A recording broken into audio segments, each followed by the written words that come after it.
ពេលខ្ញុំនិយាយស្ដាប់បានដែរ That's a lot of words I don't know. I'm ស្ដាប់ sorry. អត់បានទេបងក្រូចឯង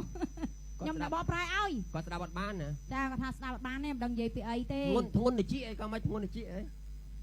Do I hear? I can hear. អូគាត់ថាតិចគាត់ចេះហៀ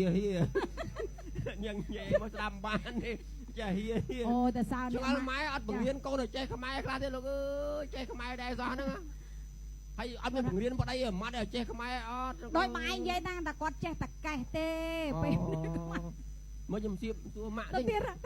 កាលបានគ្នាធ្វើមិនបានស្គាល់គ្នាម៉ាក់កាលបានជាប្តីប្រពន្ធធ្វើមិនបានស្គាល់គ្នាលេងមួយគ្នាបានស្គាល់គ្នាអូបើអត់លេងអត់ស្គាល់គ្នាទេបាទ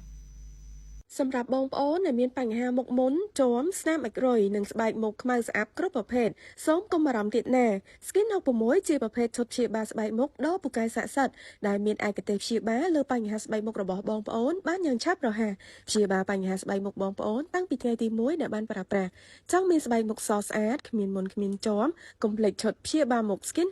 66 Skin 66គឺជាឈុតព្យាបាលស្បែកមុខដែលចេញពី Clinic បងប្អូនអាចប្រើប្រាស់បានដោយទំនុកចិត្ត